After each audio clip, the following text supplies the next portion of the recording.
여러분 안녕하세요. 열자를 저번 시간에 했는데 음, 설명이 좀 미흡해가지고 오늘 맘먹고 한번 추가 설명을 하려고 합니다. 저번 시간에 무엇을 읽었었냐면요.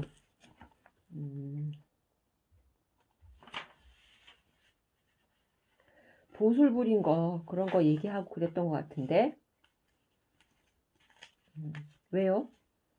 이 사람은 세속에 얽매인 사람이 아닌 자유로운 존재이기 때문에 일단 도가세상이 달관된 인생관을 갖고 있는 거잖아요. 그래서 도수를 부를 수 있는 거예요.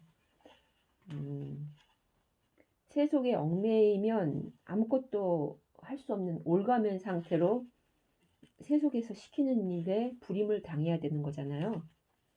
그런데 도술 자체가 진짜 도술을 부릴 수 있어가지고 그렇게 도술을 행하는 게 아니라 그만큼 얽매이지 않는 자연 그대로의 자연스러움이 그대로 나온 거죠. 그러면서도 상대방에게 해를 끼치지 않고 억측하지 않고 자기가 하고 싶은 걸 하는 겁니다. 오히려 차분하고 침착하게 자기 일을 자기가 자연에 맞게 조율하기 때문에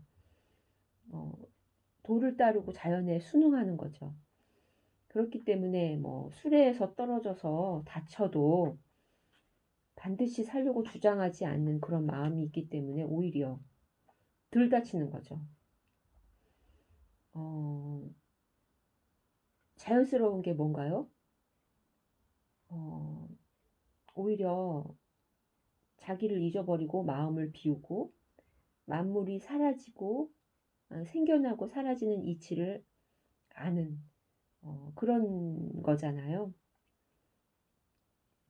그런 말을 하면 왠지 인디언이 생각나지 않으세요?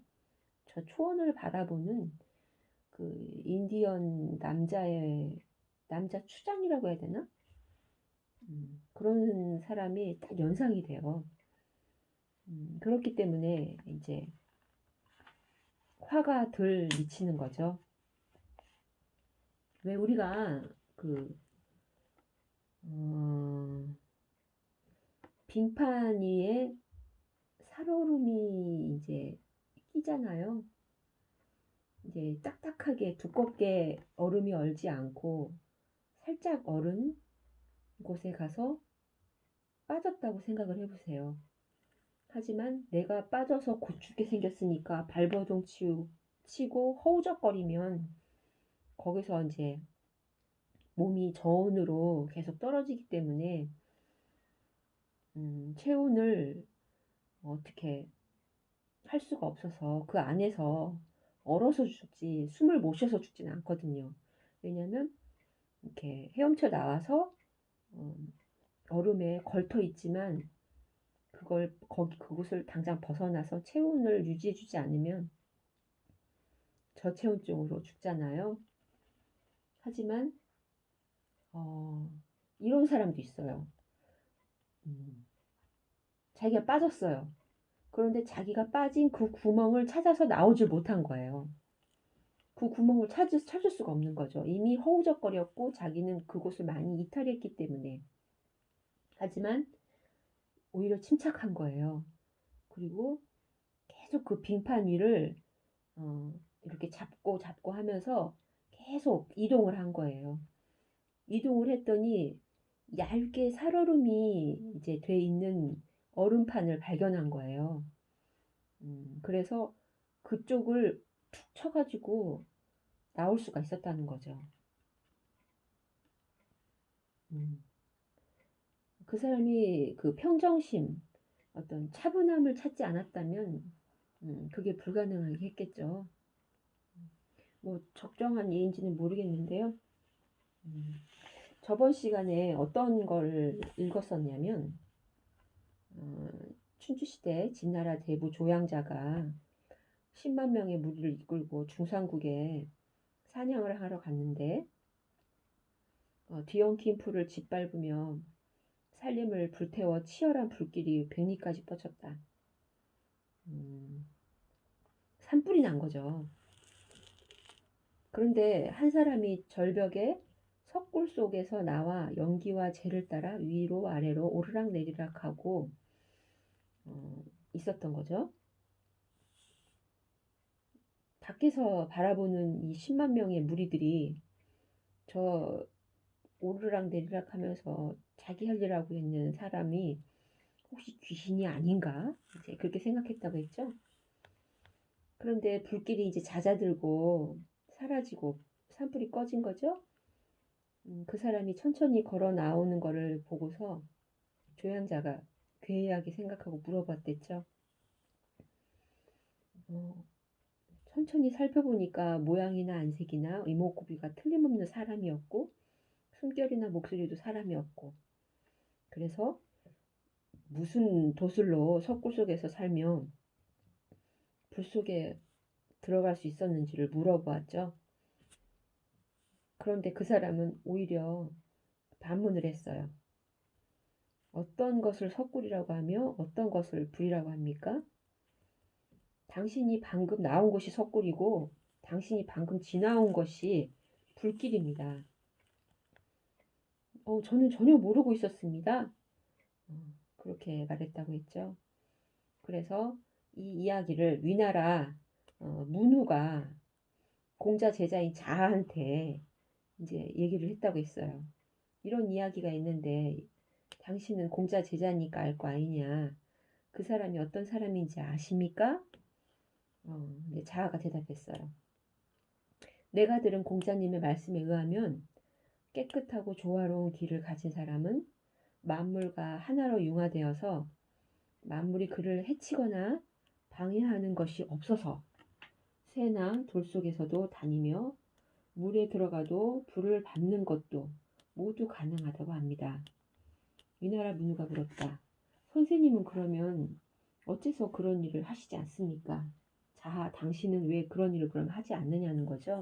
그런 신비한 일을 도수를 한번 나한테 보여달라 그런 거죠. 자아가 얘기했죠. 나의 개인적인 사사로운 마음을 제거하고 지혜를 버려야만 가능한 일인데 나로서는 아직 그렇게 할 수가 없습니다. 비록 할 수는 없지만 이런 도리를 한번 말해볼 수는 있지요 라고 말을 했다고 했어요. 그랬더니 그렇습니까? 그러면은 당신 스승 공자님께서는 왜 그런 일을 하시지 않습니까? 라고 물어봤어요. 그랬더니 제자가 자하가 대답했어요. 공자 선생님은 그런 일을 하실 수는 있는 분입니다. 하지만 다만 하시지 않으실 뿐입니다. 그렇게 대답했다고 했어요. 여러분 이렇게 들으면 이게 무슨 말인가 뭐 하시죠? 이걸 이제 깊이 있게 이해하려면 이 전반적인 내용의 스토리를 다 알아야 된다고 저는 생각해요.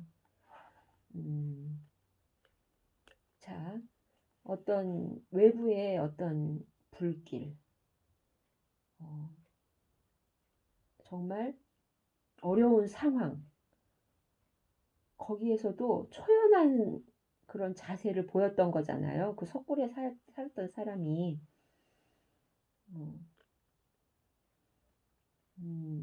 외부에 얽매이지 않는 삶인 거죠. 그거를 자연에 빗대어서 이렇게 형상화해서 설명을 한 것 같아요. 이 사람이 도법을 정말 도수를 부려가지고 살 수 있어서 나온 게 아니라 거기에 얽매이지 않는 삶을 살고 자기 할 일을 했다는 거죠, 그냥.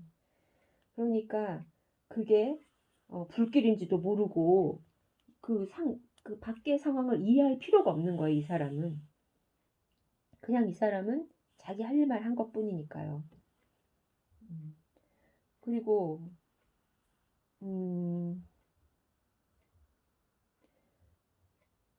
그러한 어떤 모습을 보여줄 수가 없죠. 자하나 공자는. 왜요? 그들은 세속에 속해서 살기 때문이에요. 왜냐면 당장 임금을 도와야 되는 처지고요. 정치를 아무에게나 맡기면 나라의 백성들이 너무 이제 구속적인 핍박받는 삶을 어지러운 삶을 살게 뻔하기 때문에 이들은 중간자의 입장에서 정치를 하는 사람들이잖아요. 포커스는 나라와 나라의 경영과 백성의 안정 그런 게 목표잖아요. 공자는 그랬죠. 노자를 만나서 현 시대의 암울한 상황을 토론을 했고 노자는 공자가 하려는 이상사회 그런 대동사회를 별로 좋아하지 않았어요. 공자의 마음은 이해했어요. 노자가. 하지만 그러한 방법이 결코 세상을 변화시킬 수는 없을 것이다 라고 예언을 했죠. 하지만 공자는 노자의 그 소국과민에 대해서 깊이 있게 이해하지 못했던 것 같아요. 그래서 할 수 있는 가능성을 놓지 않은 자라고 해야 되겠죠. 내가 조금만 손을 대고 조금만 설득하고 하면 충분히 가능한데라는 그 가능성을 절대 그 끈을 놓을 수가 없었기 때문에 공자 스스로 발버둥 친 거라고 생각합니다. 물론 초연해서 세상 밖에서 살 수 있었겠죠. 공자가 왜 그런 삶을 원하지 않았겠어요. 그때 증석이 그러니까 증자의 아버지가 얘기한 부분 있잖아요. 당신은 이제 정치에 나아가서 정치의 기회가 주어진다면 당신은 나아가서 일을 할 수 있겠는가? 라고 했을 때 증석의 아버지가 이렇게 얘기했어요. 자기는 출사하지 않고 그냥 벗들과 함께 저 자연으로 가서 지내겠다. 그런 말들을 했었거든요. 그랬더니 공자가 그걸 참 귀하게 여겼거든요. 그 말을 아름답게 여겼어요. 그런 말들이 다 그런 거예요. 공자라고 그런 생활과 그런 삶을 원하지 않았던 게 아니에요. 그런데 이 세상이 너무 어지럽고 그러기 때문에 안 될 것을 알면서도 자기가 조금만 노력하면은 조금 가능성이 있을 것 같은 그런 작은 희망과 끈을 놓지 않으려고 한 공자의 마음이 애절하게 들어가 있는 게 바로 노노라고 생각합니다. 노자도 이렇게 말했어요. 노자의 사상이 사람은 무아, 무의, 무욕, 청허, 거하 아래에 거쳐야 된다는 거죠. 그리고 자연이어야 한다라고 얘기했어요. 그래서 물을 빗대어서 상선약수를 말했었죠. 그래, 물이 자연에 속하지만 세상의 어느 틀에 들어가게 되면은 자기의 모습을 변화시키잖아요. 그리고 항상 낮은 곳으로 찾아서 들어가서 이롭게 해주잖아요. 그런 그러니까 노자 사상의 핵심이 상선약수 같은 그런 거거든요. 그 부분이거든요. 무아, 자기를 잊어버리는 자기의 사사로운 욕심, 자기의 자만심 같은 것들을 생각하지 않는 거예요. 무의, 어떤 고집하는, 내가 해야 하는 어떤 반드시 해야 한다라고 하는 어떤 자기성이 없는 거죠. 자연 스스로 그렇게 되도록 우선은 지켜보는 거죠. 무욕, 욕심이 없어야 되고, 거하는 아까 물로 얘기했고요. 청허, 청정한 마음과 비어있는 마음을 유지해야 되고요. 자연이어야 한다. 그런 자연스러움이 오히려 더 인간답다라는 거를 얘기를 한 거고요. 공자는 자절사를 얘기했어요. 공자 스스로가 네 가지 절대 하지 않는 행위가 있었거든요. 그게 무의, 그러니까 이게 말무자거든요. 하지 않는다라는 뜻이에요. 무의, 무필, 무고, 무화라고 했어요. 네 가지. 이건 뭐냐면 억측을, 내 자기 생각을 억지로 추측하지 않는 거예요. 그리고 무필, 반드시 해야 한다는 어떤 꼭 기필코 그걸 해야 한다라는 주장을 내세우지 않아요. 충분히 양측의 의사, 여러 사람의 의사를 들어보고 조율할 뿐 반드시 이대로 끌고 가려고 하는 게 없어요. 왜? 법과 사상은 반드시 이래야 된다는 게 많잖아요.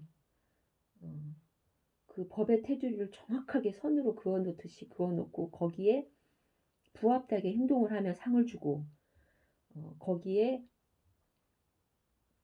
악의성이 없지만 그거를 했기 때문에 그 선을 넘었기 때문에 나라에서 세워놓은 그 법을 그 규율을 정해놓은 것을 따르지 않았기 때문에 그 사람을 처벌하죠.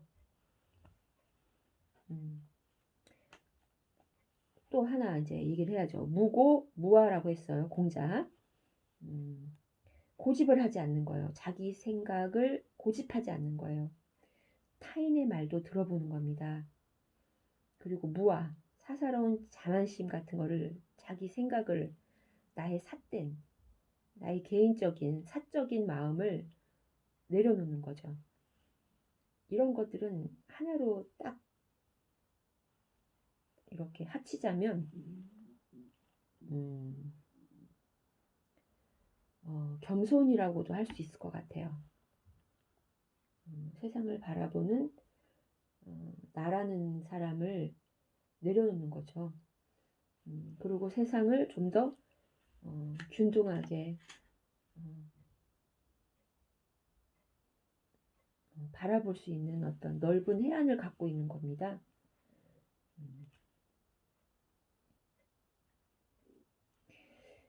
이렇게 말하면 이해가 될지 모르겠어요. 이렇게 말하면 이해가 됐을 거라고 저는 믿겠습니다. 이러한 기본적인 바탕을 이해하고서 다음 문장을 또 한번 더 읽어볼게요. 앞으로 가야 할 길이 더 멉니다.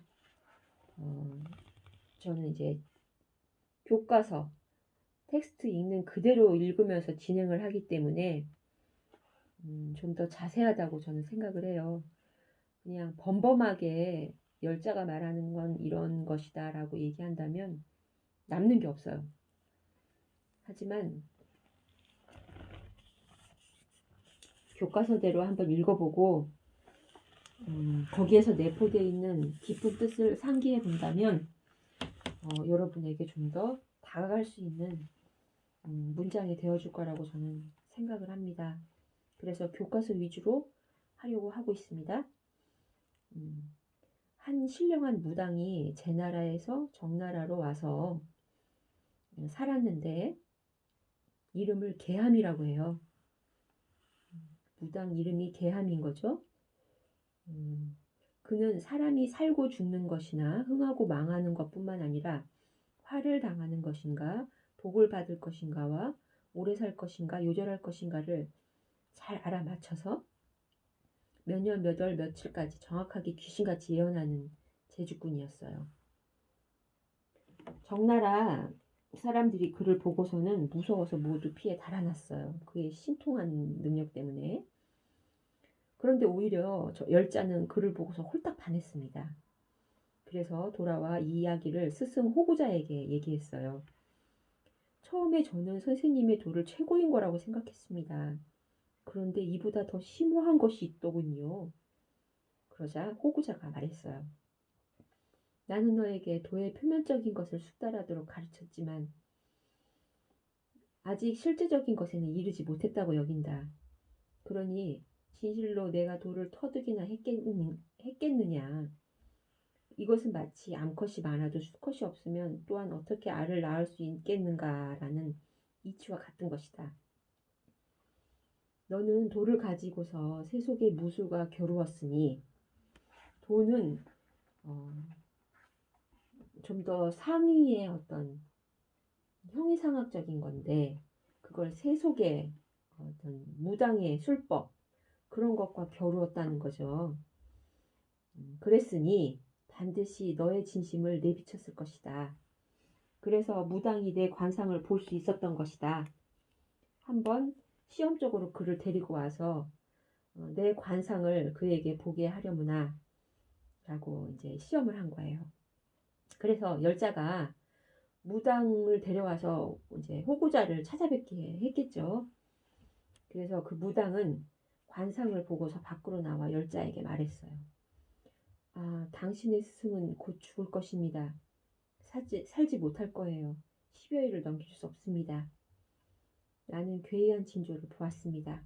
당신 선생의 기색이 물에 젖은 재와 같더군요. 그래서 열자가 들어와 옷깃이 젖도록 울면서 그 이야기를 스승 호구자에게 얘기한 거죠. 그랬더니 호구자가 말했어요. 방금 나는 그에게 땅의 무늬를, 즉 무겁고도 잠잠한 얼굴 모습을 보여주었다. 그리고 숨결은 트인 것도 아니고 그렇다고 멈춘 것도 아닌 그런 모습을 보여준 거죠. 그는 아마도 나의 생기가 막혀 있는 것을 보았을 것이다. 한번 또 데리고 와보거라. 그래서 다음날 열자는 또 그 무당을 데리고 와서 호구자를 찾아뵙게 했죠. 그리고 무당은 관상을 보고서 또 추측을 해가지고 나와서 열자에게 말했어요. 다행입니다. 당신의 선생님은 나를 만나고서 병이 나았습니다. 온통 생기가 돌더군요. 나는 그의 생기가 막혀있는 중에서 호전되는 변화가 있음을 보았습니다. 그랬더니 이번에 열자가 이제 기쁘게 들어와서 호구자에게 알했죠. 그랬더니 호구자가 말했어요. 방금 나는 그에게 하늘의 부드럽고 조화로운 모습을 보여주었다. 헛된 명성이나 실리가 들지 못하고 생기가 발꿈치에서 위쪽으로 돌기 시작했다. 이것이 곧 막혀있는 가운데서 호전되는 변화인 것이다. 그는 아마도 나에게 생기가 도는 기미를 보았을 것이고 시험 삼아서 또 한번 데려와 보거라. 그렇게 얘기했어요. 그랬더니 열자는 또 그 무당을 데려왔고 호구자를 또 만났죠. 무당은 얘기했어요. 당신의 선생님이 앉아있는데 몸과 기가 일정치가 않고 움직여 보였기 때문에 나로서는 그분의 관상을 볼 수가 없었다. 일정하게 되거든 다시 관상을 보아드리도록 하겠다. 그렇게 얘기를 했어요. 그래서 열자가 그 말을 또 그대로 알았던 거죠. 그랬더니 호구자가 얘기했어요. 방금 내가 그에게 보여준 건 어떤 것인지 알겠느냐? 아무런 기미도 없는 극도의 공허함과 고요함, 그 자체의 모습을 보여주었다. 그는 아마도 내 기가 균형을 이루고 있는 요체를 보았을 것이다. 고래가 휘저어서 생긴 소용돌이 물도 깊은 못이 되고 고요하게 멈추어 있는 물이 만들어낸 소용돌이 물도 뒤에는 깊은 못이 되며 흐르는 물이 만들어낸 소용돌이 물도 깊은 못이 되고 솟아오르는 물이 만들어낸 소용돌이 물도 깊은 못이 되며 위에서 쏟아지는 물이 만들어낸 소용돌이 물도 깊은 못이 되며 측면에서 솟아나는 물이 만들어낸 소용돌이 물도 깊은 못이 되며 범람한 물이 막혀버린 물이 만들어낸 소용돌이 물도 깊은 못이 되며 땅에서 솟아나서 모인 물이 만들어낸 소용돌이 물도 깊은 못이 되며 근원은 서로 다르나 같이 만나게 된 물이 만들어낸 소용돌이 물도 깊은 못이 된다. 못이 생기게 된 원인은 각각 다르나 일단 못이 되면 모두 고요하고 잠잠하게 되는 것은 똑같다. 이것들이 곧 아홉 연못이다. 구연이다. 구연. 아홉 연못. 다시 또 데려와 보거라. 자, 열자가 이제 또 무당을 데려왔어요. 무당은 선생 앞에 바로 서기도 전에 놀라 넋을 잃고 달아나 버렸죠. 호구자가 그를 쫓아가거라 하고 말했어요. 열자가 그를 뒤쫓았지만 미치지 못하여 되돌아와 호구자에게 보고했어요. 이미 종족이 사라져서 찾을 수 없었습니다. 놓쳐버렸습니다. 제가 뒤따를 수도 없었습니다. 호구자가 말했어요. 방금 내가 그에게 보여준 것은 내가 근본으로 삼는 도에서 아직 생겨나오지 않은 상태의 모습, 즉 도와 분리되지 않은 상태의 모습이었다. 나는 그에게 빈 마음과 순종으로 상대하여 그는 내가 도대체 어떤 존재인지를 몰랐을 것이다. 비어있는 공의 상태를 보여줬기 때문에 예측할 수가 없었던 거죠. 그래서 나를 띠풀이 바람에 쓰러지는 것으로도 생각했고 물결이 물 따라 흐르는 것으로도 생각했기에 놀라 도망친 것이다. 그 후 열자는 배우는 것을 아직 시작하지도 못한 단계라고 스스로 생각하고서 집에 돌아가 3년 동안 문 밖에 나가지도 않았다. 충격을 먹은 거죠, 열자가. 그는 부인을 위해서 밥을 지었으며 돼지를 기르는 것을 마치 사람을 양육하듯이 하여 귀하고 처남의 차별이 없게 행동을 했다. 어떠한 일에 대해서도 가까이함이나 멀리함이 없었으며 인공적으로 아름답게 꾸미는 것을 버리고 소박함으로 돌아가 마음에 흔들림 없이 초연하게 홀로 육신을 가진 사람으로 존재했다.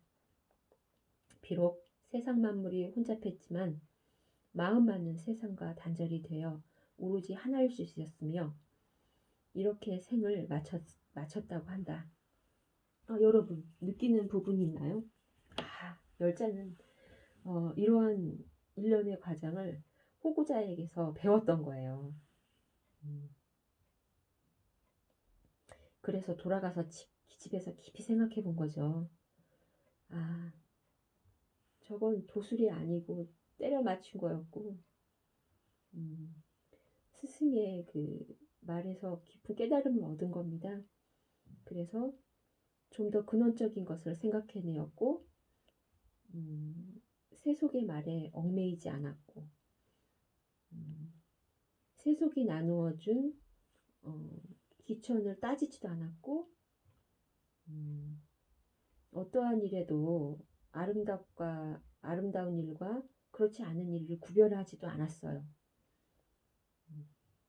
그래서 자기의 마음을 그 세상의 마음과 빗대어서 이렇게 비교 분석하지도 않았고요.